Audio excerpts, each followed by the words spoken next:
Kuppam municipal chairman పదవికి ఎన్నిక జరుగుతోందని, అందుకు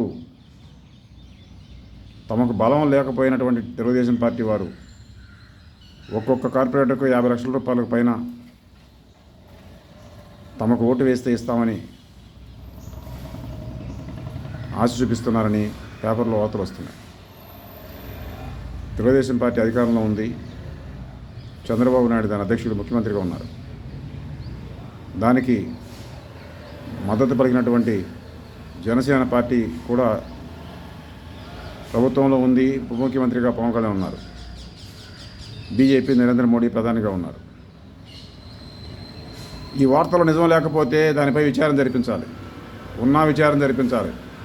అసలు ఇలాంటి వాళ్ళు పదవుల్లోకి వచ్చి ఏం చేస్తారో అలాంటి పార్టీలకు మద్దతుగా ఉన్నటువంటి కోట్లాది మంది ఆలోచించాలి. ఒక తప్పు, ఒక నేరం చేసేవాడిది ఒకటైతే అలాంటి నేరాన్ని, అలాంటి తప్పుని, పాపాన్ని చేసేవాడికి మద్దతు పలికేవాళ్ళు కూడా నేరస్తులు, పాపాత్ముల కింద లెక్క.